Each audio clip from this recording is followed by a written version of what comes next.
I'm very delighted this morning to be joined by my colleague Debbie Evans and by Jenna Platt. Jenna's known as that nurse who asks questions and has been at many rallies and campaigning in many wonderful ways for a very long time during the COVID lockdown and everything that has gone with it. Now, by way of introduction, we have a little video of Jenna in action. And I was so struck by this, for reasons which I'll explain once you've seen it. I was so struck by it that we simply had to do a long format interview because we had so many questions. So let's run the video and you'll see what I mean. Hey, I'm just going to ask a few questions, guys. So I'm Jenna Platt and I'm going to ask these police a few questions. So I've attended several very peaceful protests and what I've seen is the police attacking people. In fact, who is this police officer here? It's Inspector it's Jocelyn. It's the guy. How interesting. It's amazing because I actually knew we were going to meet again. I knew I was going to meet this guy again. Some people might recognise me from the video where I filmed his eyes and from the across the shoulder someone films me with him. All this taxpayer money, all these nurses that are too scared to speak out, all these patients that aren't receiving their care with him. Any changes in mood since last time we met? You can't remember what the mood was when you were attacking peaceful protesters? Definitely wasn't doing that. Definitely were. Is that what you're trained to do, attack peaceful protesters? Is that part of the tactics? We all know it's not, is it? I don't know it's not because I see you attacking peaceful protesters. Okay. That's what I see the police doing. Do you think we should be forcibly injecting people? Mandates? No one's being forced, are they? You do realise the difference between choice and coercion?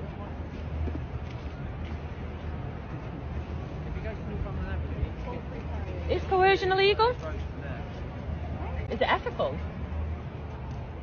Is it moral? Do you know what? I knew we were going to meet again. I told everyone. I said that Constable Jocelyn, we're going to meet again. I knew it. And I really hope that I made a difference to him because when I said about nieces and nephews and children, I felt something hit. Felt something hit there. So I think when the children are involved, guys, you can't keep on following orders. It is going to impact generations. It's going to impact your children. It's going to impact your children's children. Simply following orders, it never goes well in history. Anyway, that's me, guys. It's Jenna Platt. I will see you all soon. I got a little bit emotional then. I knew I was going to see him. Feel a little bit emotional now. I just get really mad because it's just so unjust. So that was the video that struck me. Now, there's many things about this, right?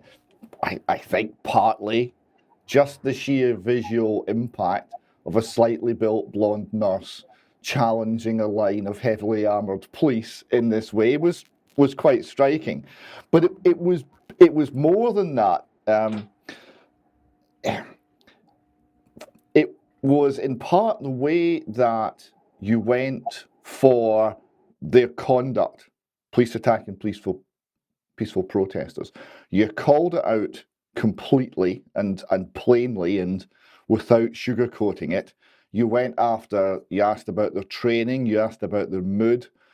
When he tried to deny there was forcible objection, you brought out the difference between choice and coercion. You looked at you questioned the legal, moral and ethical standards of what he was doing. It was a masterclass in the position of the freedom-loving people against an oppressive state. Now, I watched that and thought, okay, that was in a very compressed length of time. You'd had very little time to think on the spot, and it was clearly there. So my question was not so much where did you get the courage and determination to do this, because there's a lot of the leading people in this movement showing courage and determination are women, and not a small number are nurses. But where did you get the knowledge to do this? Where did you learn how to challenge authority in that way. It struck me that there must be a substantial backstory, because you don't go from nursing to that overnight. There's a lot of learning involved. So my question was, how on earth did a nurse get to a point where she could do that to, was that an inspector of police? No, a constable. A constable, a police constable. How did you get to the point where you could challenge them so effectively? What's the story? What's the backstory to you being able to do that? COVID. And I was that nurse who wouldn't necessarily challenge authority prior to this.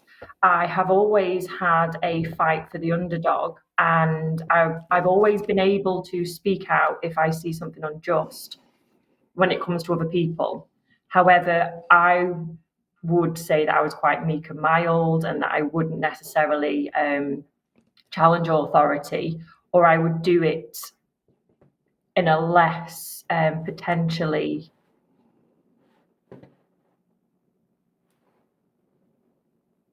a less potential way that where there's conflict involved. However, what I was seeing during COVID, during the lockdowns, there was just too much unjust happening. There was just too much unfairness, unjust, and wrongdoing. And I had to find a way to try and challenge it. And the only thing that I could do was learn how to be assertive and work on my communication.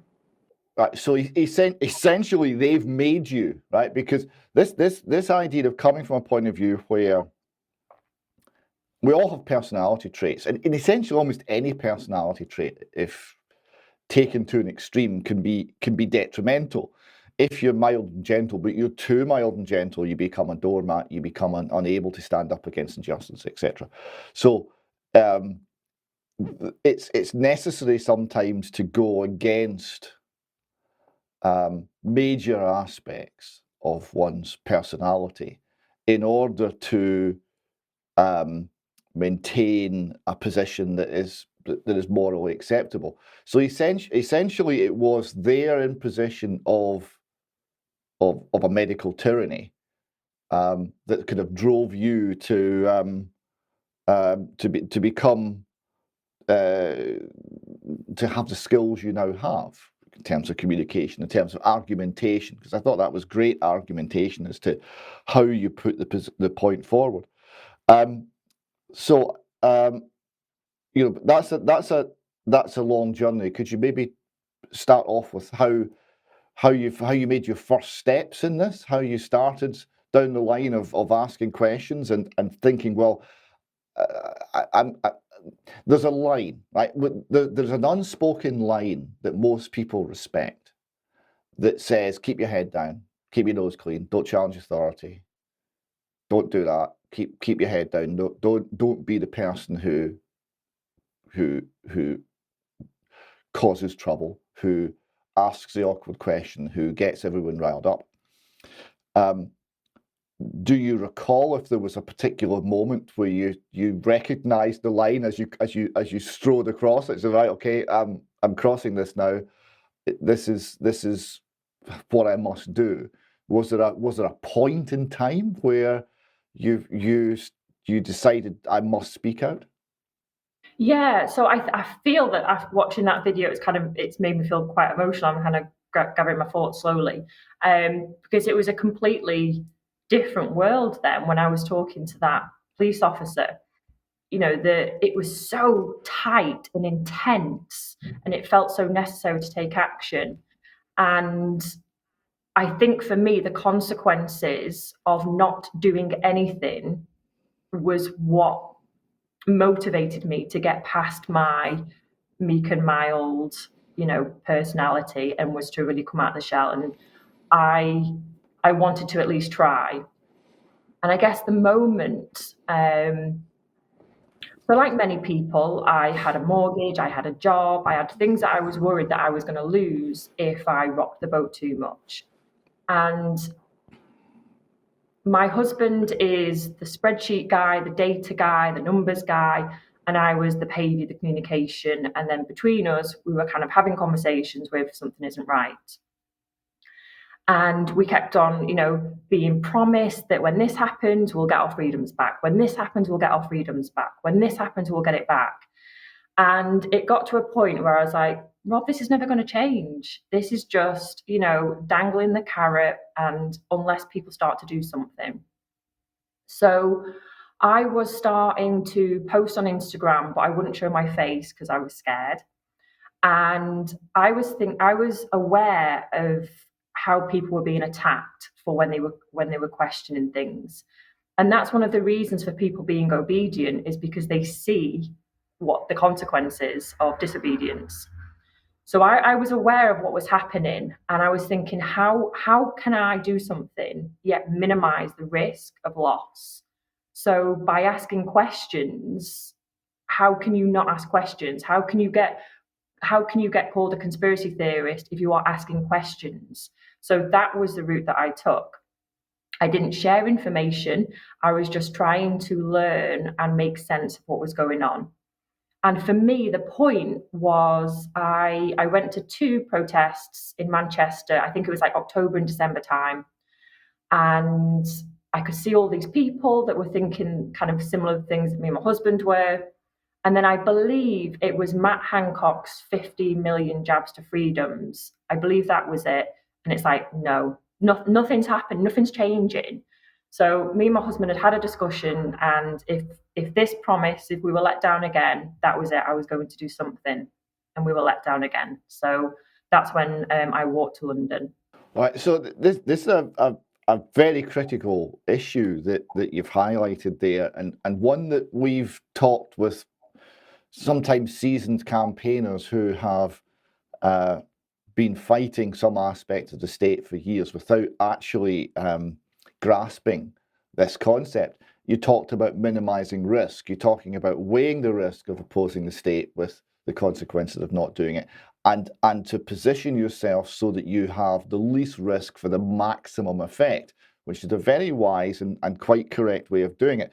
I'd like to bring in Debbie Evans now at this point. I know you've had a long chat with Debbie off air, and I'd like to ask Debbie to pick up this conversation with a few questions. Debbie.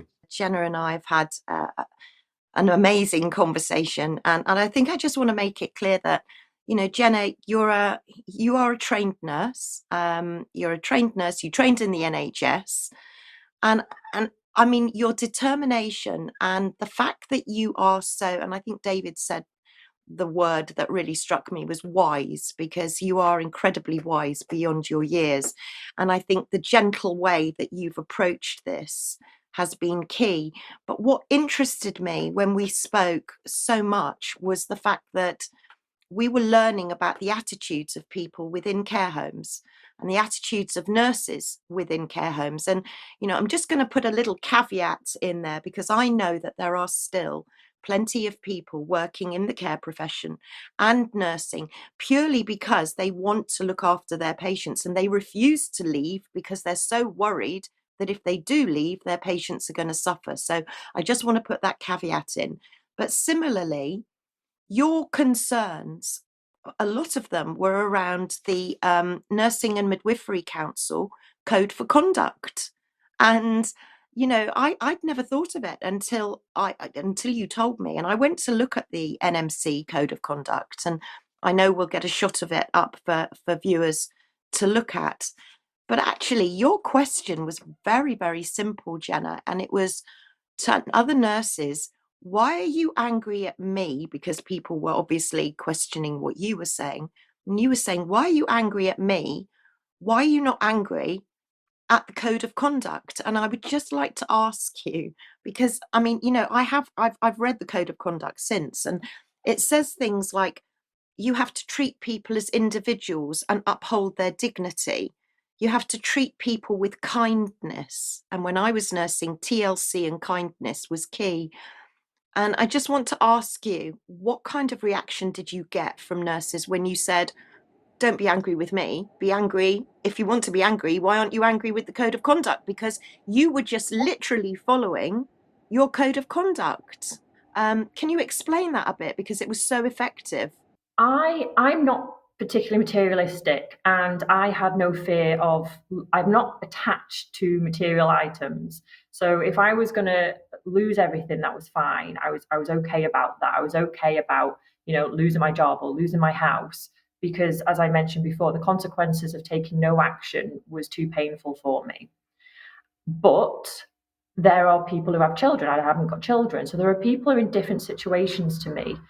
And I guess what I wanted to try and do was create, having experience of staff rooms and attitude, and knowing how, people might be talking, and also feedback from what people were saying in my messages and talking to me. I wanted to almost give people a bit of a guideline of like how we can have conversations, how we can segue, this conversation in. And if we are sticking to our code of conduct, and what part of the NMC code is informed voluntary consent, your answer should be yes, no, not right now. And then after that, anything else is coercion. So I wanted to be able, I was only one person, and there was only a limit to what I could do and the people that I could reach. And I wanted people to watch my content and think, oh gosh, yeah, that's a really good angle to take it. And if we're sticking to policies, we're sticking to procedure, we're sticking to the NMC code of conduct, how can people say that, I'm all these names the media tell me, I'm selfish, I'm a conspiracy theorist, was the one that was banded around a lot. And that was what I wanted to do. I wanted to provide an example of how people could approach these conversations, because as a nurse, we're not there to judge people. We're not there to treat people as kind of groups. In fact, we're told not to use labels. Don't use negative terms. Oh, the challenging one. Oh, the one who kicks off. Oh, the diabetic. We're told not to use those terms. And all that was happening was people were giving these blanket terms when they didn't agree with what was being said. So for me, it was how can we chip away at that, at people's beliefs and the actions that they're doing. And another thing that's been absolutely key for me is, do your words and actions match? So if you say that you are a nurse and that you are following the code of conduct, how? Because what I'm seeing and what people are telling me on the streets, I'm going to force my staff to have it. People aren't coming in the home, in care homes. It's my house, it's my rules. I'm not letting that non-mask wearer in. Why are we talking about people like that? And it really did cause this this reaction in them, where I was handing out some papers and they were like, throw them back at me. Or there was someone that, quite a few comments while I was walking in the streets, was, well, like they'd see my sign and say, well, that's bullshit, I'm not scared to speak out. And it's like, well, I'm not walking for you. And have you considered that with that attitude, there's actually people in your place of work who don't find you approachable? When I was in Manchester and Salford, I actually spoke to two union reps who saw my sign and were talking to me. And they said, oh, none of our nurses are scared to speak out. None of our nurses have got those concerns that you're talking about. And I asked them, have you spoke to them about it? No. And I was like, well, would you be able to ask them the question, like, do you feel safe talking about this? And they're like, no, we don't need to do that, because all of our nurses are okay. But if you are not giving a time and place where you can have these conversations, because you see your colleague getting bullied and isolated, you're not going to speak out. You're not going to say how you feel. It's just head down and carry on. Don't cause a scene. So I was really, really trying to offer people, I guess, a method, an opportunity to have these conversations without causing conflict. During a time where, in the newspaper, we were told that we were the selfish ones, we were the ones causing all the problems. So to try and help as many people as possible start having conversations. That brings me on to, as a nurse, when I started my training, and I know that this is true for you as well because we've spoken, but we started nursing because we wanted to do the job. It wasn't about being applauded. It wasn't about being treated as a heroine. It wasn't about being called an angel. It was lovely when a patient's family brought us in a box of chocolates when they were being discharged. And it was great to hear your family say to you, we're so proud you're a nurse. But that was it. Did you see attitudes changing the minute the public started standing on the doorsteps and banging pots and pans? Did you find that nurses' attitudes changed and maybe they were enjoying the attention and enjoying the applause? Because it strikes me, you just said, that staff were being bullied and they were being coerced and frightened. And I dread to think how that was knocking onto the patients. And I know we'll come onto that, into the care that you were hearing about that was going on in care homes. But what were the attitudes of nurses? And did you see a big switch when COVID started? Yeah, so when I was in Chester, I was walking along, and I think people see photographs of me like surrounded by people or smiling all the time. And I think people don't always associate me with walking on my own and having no idea who I'm going to come across with, like who I'm going to cross paths with. When I was in Chester, I was just walking under the clock, and I could see this woman, and she was kind of like walking and then walking backwards and then walking to me and then walking backwards, and then she changed direction. And just as she was changing direction, I said, are you okay? Like, do you want a conversation? And she's like, are you one of these nurses who say the hospitals are empty? Are you one of these nurses who say it isn't real? Are you one? And I was like, no, but do you want a conversation? Like, do you want to find out? And she was like, I've seen things. The hospitals are quiet now, but I've seen things. And I was like, but what have you seen? And she was saying about the hospitals being busy, but my criticism was that they had a very tunnel vision, because during furlough, you're going to have more people off. And the knock-on effect of not having that chain of team where, you're not going to have all the staff there. You're even just putting on and off the PPE and washing your hands and doing even more documentation, like that's going to take up more time. And when you're watching the news and the news is telling you how busy you are, you're going to feel like you're even busier than you normally are. So I didn't doubt that there were people that were busy, but I was looking at the bigger picture. And for my experience was the COVID ward nurses and the intensive care ward nurses were the ones who were most angry at me. And back to your question about did they enjoy it?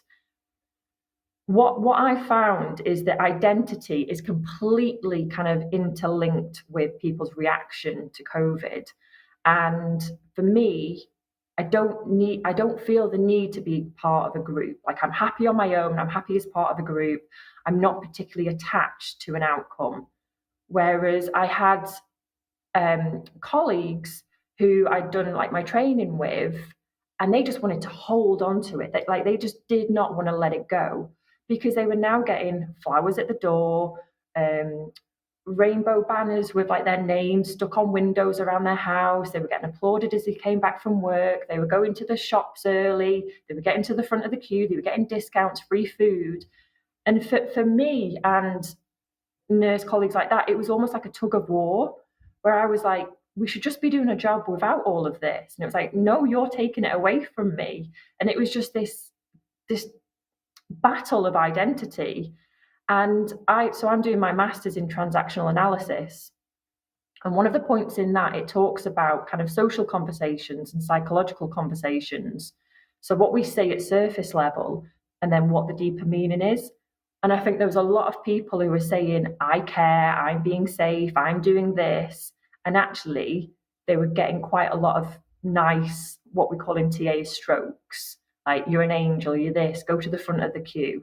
And it's when people haven't had that validation, it's very difficult for them to no longer have it. And it makes me think about footballers, Premier League footballers, who get all this attention and glory. And then when they finish playing professional football, they turn to alcohol and drugs and prostitutes, because they need some attention from somewhere, and it makes them quite depressed. So that was what my perspective was.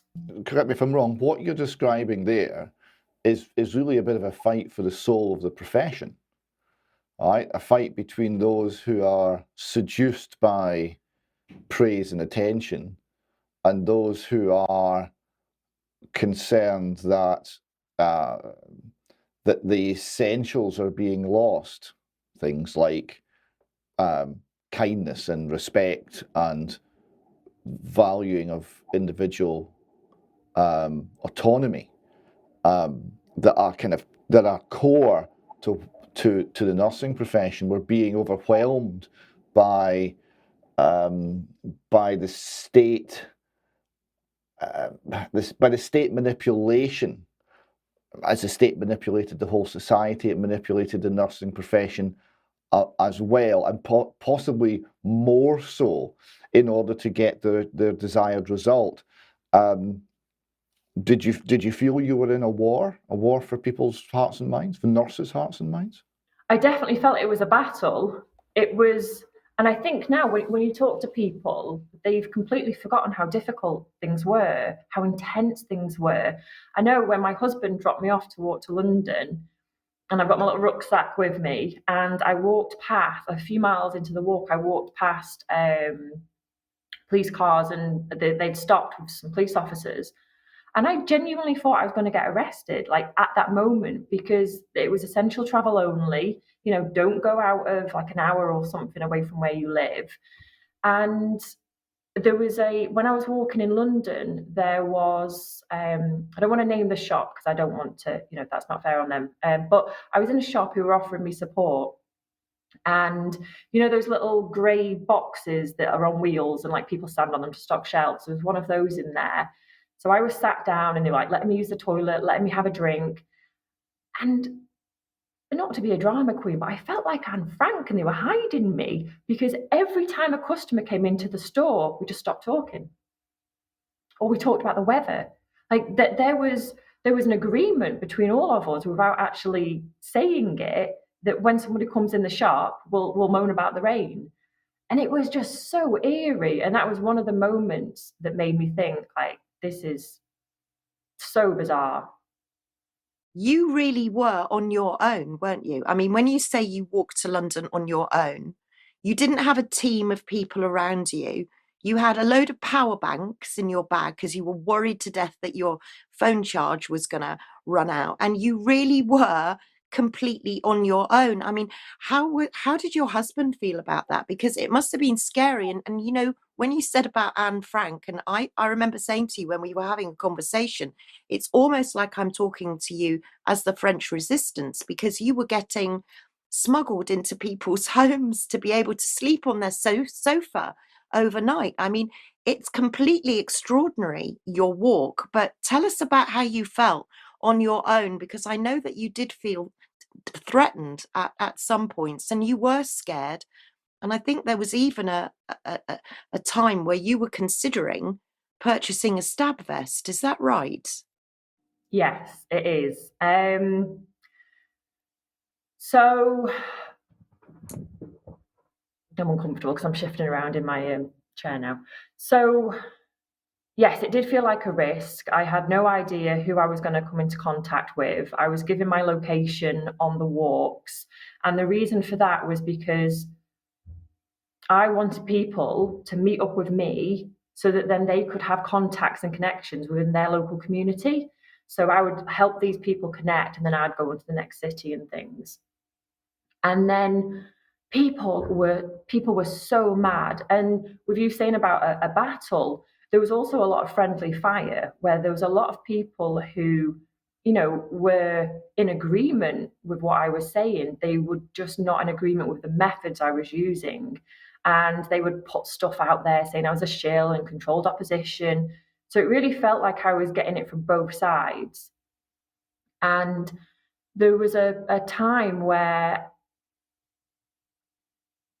it was before the vaccine passports got dropped. So I'd got a van because I was going to do another tour for the vaccine passports, but I had a van this time to try and get through a loophole of the social media censorship. So I thought, well, with a van, even more people will be able to see my message rather than just having a sandwich board down a street. And I was just getting all of these really angry voice messages and like people posting stories about me. And I was going to go to Ireland on this one. It was going to be my first one. So I'm getting the ferry, so I'm a long way from home. And yeah, I did. I had a look at a stab-proof vest, and I was unable to talk to my husband about it because I know I'll start crying. Because if I'd have spoken to my husband about that, he would have wanted me to stop. I'm okay. He would have wanted me to stop. And I didn't want people to be aware that I was scared because there was a lot of fear. So a lot of people criticized me for smiling and having all these pictures taken. But I didn't want, there was so much fear about, like, I just wanted kind of a neutral content, I guess, on social media. So I was looking for a stab-proof vest that I could wear under my uniform that wasn't obvious. So like a slimline one that, I could wear and nobody would know, because it really felt like I was a target. And I'm not one to overreact. And I think very often I underreact. So I really was concerned. And yeah, I didn't feel like I had anyone that I could have that conversation with at the time, because if you say anything on social media, they just tell you you're being a victim and whatever. And I couldn't have it with my husband because he would have wanted me to stop. And I think what's most extraordinary to Jenna is that you know, though you're an NHS trained nurse, your job is to train other nurses.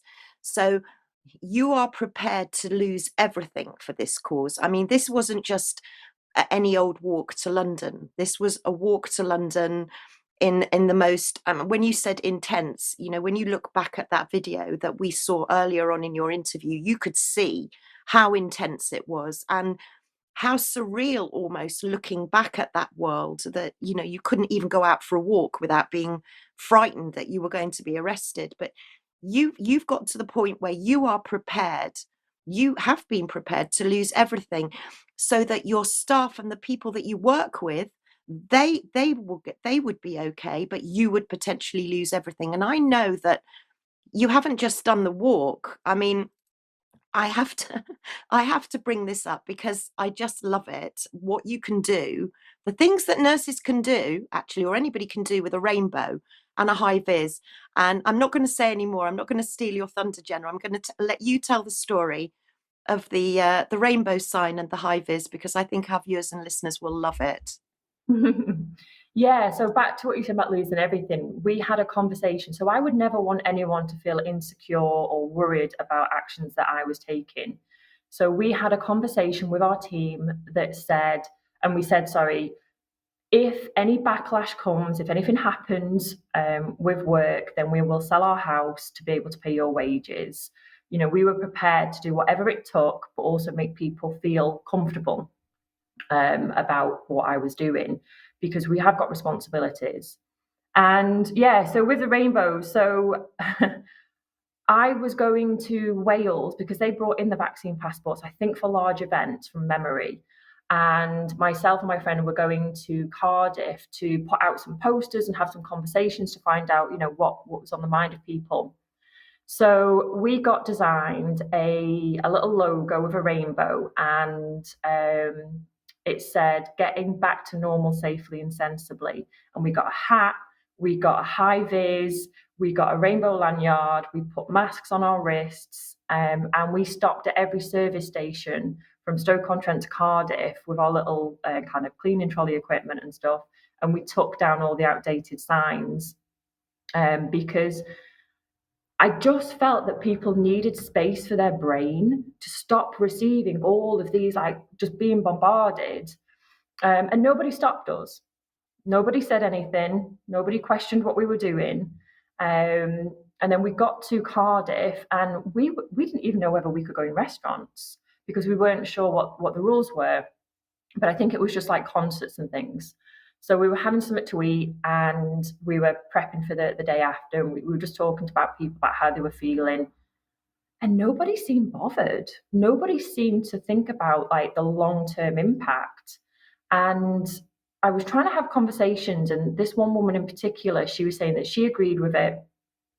And I said, but you can get COVID with or without the vaccine. And she's like, yeah, but it just will help people. And I was like, but who? who is it going to help? And she's like, well, you know, they'll if you've not had it, you'll be tested, and if you've had it, you don't need to be tested. I was like, well, everyone can have it. And then she was going around in circles, and I said, and she said, oh, it's really difficult to explain. I said, yeah, when things don't make sense, it really is difficult to explain. And I think with that conversation with that lady, and in reference to Constable Goslin, I think there has to be a point in realizing when you need to stop the conversation as well.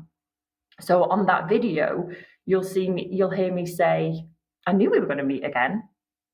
So I tried to diffuse the situation because I felt that he was at a point where either he might get mad or his colleagues might get mad. So I think it is important to know when to stop and to know when to defuse it, because curiosity is better than conflict. I love the story about the high-vis in the lanyard. It reminds me of one of the, in a kind of similar vein, a story from fighting against educational abuses. John Taylor Gatto was teaching in a very deprived area of New York City. But New York obviously has lots of attractions, and he wanted to take the kids to various museums and the Federal Reserve and all the rest of it. But they had rules, and it basically didn't say no poor black kids. But what it did is it put in limits on the ratio of teachers to pupils that only the fee-paying, very expensive schools could match, and the public schools could not. So it effectively it prevented public schools from going to any of these places. So what Gatto said is he got some of the taller kids and said, right, you're going to be teachers. And they said, what? How do we? So no. It's about attitude and demeanor and how you hold yourself. We'll teach you how to act like an adult. You get a clipboard, stand up straight, it'll be fine. And he did this for about a decade, and he was never called once. Everyone absolutely accepted that the person he said was a teacher, even though it was actually a pupil, because they had the confidence to go and do it. And they beat the system, because they recognized the system was being intensely unhelpful, counterproductive, and was being a limit on human thriving, not an advantage to human thriving. So this is in the same spirit. This is very good. And I would say, just in passing, that your point about knowing where to stop and the style in which you approach the interactions. You talked about how you're very often pictured smiling. And I actually think this is one of the most powerful things you do, because if you had done that with an aggressive, angry tone and lots of swearing, it would have turned people off. Fewer people would have listened to the message. And it would have been far more easy for them to characterize you as some sort of extremist and all the rest of it. And second, it would have been easier for them to make a case that you were in some way a threat and act against you legally. So the demeanor with which you did these things was actually a hugely powerful move on your part. The next question I'd like to get to, because you were talking about the very oppressive dark times, and it does take a bit of imagination now to sit and recall how bad it was just a year ago or 18 months ago, just how deeply oppressive the entire society had become. And I want you to let us know how you see things have changed, and perhaps say a few words about why you think they've changed. I went into hospital to see a close relative, a loved one, not that long ago. And they were still doing the masks must be worn thing, and there was signs, and mostly it was being carried out inside the hospital. So though generally the society had eased off this. So I went in, and the nurse said to me, you put a mask on, please. And I smiled at her and said, I'm medically exempt. Is that a problem? And the reaction was really interesting, because she didn't answer the question. She just ignored the issue. Right? She didn't say it's not a problem. I didn't say quite all right, sir. I didn't say no, you're going to have to put a mask on. She didn't say anything. She just ignored the issue and dropped the subject. and I went on as I was, unmasked, and no one bothered me. And it was like, well, they can't actually say it's okay, because there's fear there, there's uncertainty about where the position is, but they're no longer having the confidence to be very aggressive and dictatorial and throw me out the hospital. So something's shifted, something's changed. So what have you seen change over the last year or so? And if you can identify any reasons, why do you think it's changed? I think the first reason is that they're not being told to do that. So, there's not that in the news anymore where you have to be scared of the people not wearing a mask, or they're the selfish ones. So I think there's they're not getting the social cues and the social permission and the social support to be able to carry that out. And I think that's very important. And so the walk took me, I started in February and I finished in September. It wasn't it wasn't every day, but that was how long it took me. And in those few months, I could see the difference in the conversations people were having with me. Because at the beginning of my walk, some people would come up to me. I remember one nurse, she was a district nurse, and she whispered thank you and then scurried off. She was so scared that a colleague might take a picture of her or might see her in the car park and send it to a matron, that she would be kind of called into like a disciplinary or something. Whereas when I finished the walk, people were a lot more open to conversations and a lot more open to ask me questions about what I was doing. So I think the social cues of what is and what isn't acceptable, because if you're given permission to act in a certain way and you almost get praised for doing that. I was in a supermarket and the security guard, shouted at me in front of everyone. And then that gave permission to all of the shoppers who could hear him with their trolleys kind of walk towards me and start shouting at me as well. I don't think that is there anymore. And I think that is a direct effect of the media not having these shocking headlines and not telling people who to be scared of. And one of the big learnings for me is people don't dislike discrimination. They dislike being discriminated against. And I think that's the majority of people. For me, I don't like discrimination, and my words and actions matched that. So what I was doing, I wasn't telling people not to have a medical intervention if that's what they want, and they've read it and they've not been coerced and they are doing it based on what they're reading and reasons for themselves. I was not discriminating against. It was about informed voluntary consent. However, the majority of people, it's not that they dislike discrimination, it's that they dislike being discriminated themselves. So then they will bark at you first so that they don't lose their place in the group. Yes, I see. Just before I hand over to Debbie for the final question today, did you ever work out how far you walked? No, I didn't. Do you know what I wish? Kind of like in hindsight, I wish what I'd done is worked out how long I walked. But some days I didn't even walk that far because I would be stood just talking to lots of people. So sometimes that was just as effective. I'd be in a city, but I wouldn't necessarily walk very far. So I wish I'd done that. And I also wish that I'd had, those little, like a metal counter thingy where you like click it. I wish I'd had one of those to count how many people that I'd had a conversation with. Jenna, you know what? I mean, I think we're going to have to do another interview because there's so much more to cover, including everything that you'd encountered within care homes. And I know, I just quickly, before we finish up, I just want you to elaborate a bit on something that you said to me, which really struck home with me. And you said that you were seeing attitudes of people with care homes saying, it's my care home, my rules. So basically they were coming in really heavy with their rules. I mean, how did you feel? How did you manage that situation when people were doing that? Because that's quite hostile. Yeah, so there were a lot of online forums, and I could see people having conversations that were using the words, I'm going to force all my staff to have the injection, and I'm going to make sure they do this, and they're not working if they don't. And if they don't have it, they're not getting any hours. And it was so aggressive. But then the group would all just like, all the comments, they'd all thrive around it. And they would say that, people aren't coming into their home.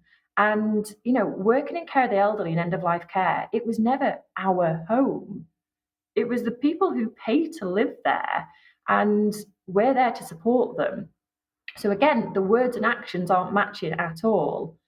And one of the most tragic stories that people told me was, there was a lady, and I can see it happening. There was a lady who, her dad was dying, and they wouldn't let her in. But they said, we were so lucky he had a window. We were so lucky he was on the ground floor, because we could walk up to his window. And this guy was dying. And that was my motivation again for doing this, because I just couldn't bear people dying alone. And this guy was dying, and he kind of was trying to turn around to like reach to the window. And he died. And the day after, the care home rang the family up and said, oh, you can come and collect these things now. So they were allowed in the home to collect his belongings, but they weren't allowed in the home to hold his hand. And the guy was dying. He was going to die. And people say that I'm cold for talking like that, but we weren't going to stop him from dying, but we could have stopped him from dying alone. And yeah, that was too much for me. In that video, the first video with Constable Jocelyn, I repeated that like just constantly when I first encountered him, because we only get one opportunity to facilitate a good death. We only get one opportunity to put things in place, support the individual, meet their needs, have conversations with the family, let them know what maybe to expect. And that's the last thing that the people remember. That's the last thing that leaves them. And then, having the period of anger, frustration during the death, and then having the difficult task of arranging the funeral. Yeah, what happened, it was awful. And a lot of people now, from what I can see, it's almost like that's just thrown to the back of the head. Like, no, that wasn't me, that didn't happen. Like, I would never have said that, because they're no longer in that situation where they've got that social acceptance of saying these horrible things. And I think that's what's so tragic. And I think that's why any nurses that are listening to this interview, I think everyone will be able to identify with the TLC and kindness and holding hands. And, it wasn't our place to give someone an inflatable glove to hold when they were dying. It was our hands they needed to hold, and we couldn't be there for them. I think to finish on, I just want everyone to know that you are currently under a pre-investigation of the NMC. And we won't go any further into that, but I just want people to know that, you are under a lot of pressure, and you are being investigated. And also, your husband has been in the most phenomenal support, I know. And I mean, to be honest with you, I don't know many husbands that would be able to drop their wives off and let them walk 150 miles. I mean, I can't imagine how worried, and I know that he was incredibly worried, and I know that one of your big concerns was not worrying him. So it was kind of a double-edged sword, but it's cost you an awful lot of money, Jenna, and you've never asked for any help, and you still don't ask for any help, because you've said this is what you feel you want to do. But it's cost literally tens of thousands of pounds in vans and hotel fees and travel fees. You've literally put your life on the line, your very being on the line, for this cause, for something that you feel so desperately passionate about, which we all do, and my admiration is just huge for you. But I think my final question is, Jenna, what next? Because you must be writing a book, surely, because there are enough stories to fill a book. So what next for Jenna? So I am writing a book. So I have got a work project which I am 2 years behind, and I've been promising my husband that I will complete it. So I must complete it because he has just been, as you say, he's been phenomenal and so supportive. And I really couldn't have done it without him. It was a team effort. I was front of house and he was back of house. Like, we were a team. So I must get this work project done. So that'll be complete by April. And then I am full throttle. I'm writing my book. I'm doing my podcast, and also discussing the lessons that I've learned doing a podcast, which were quite a lot. In the book, I want it to be my experience, but I also want to have the stories. So if I'm talking about coercion, I want a story of somebody who experienced that and to tell their story. I don't just want it to be me talking all the way through. So I want to give other people a voice in the book. And then next year, I want to do a documentary, not about me, but about the psychology around the narratives and why people don't want to let go, and they put themselves at risk to be part of a group. And one thing that one of my lecturers said, that I said to you, was one of the questions that she said was, how much of yourself are you willing to lose to be part of a group? And I think when we consider everything that's happened, some people have lost everything. Some people have just completely given themselves to the media narratives. And for me, what I didn't want to do was, I didn't want to go over and, lose myself in what I was doing. So I still try and keep my feet on the ground and make sure that I'm making up for lost time of, doing things with my husband and going out with the dogs and stuff, so that I do kind of try and stay grounded. That's absolutely vital. Everyone at the UK column would attest to that. And I want to thank you. I want to close today by just thanking you, Jenna, for talking to us today. It's fascinating listening to you. I suspect Debbie will absolutely insist on having a round 2 of this. I can feel all the questions bubbling up in her. So thank you, Jenna, for the moment. Thank you, Debbie. And until next time, goodbye.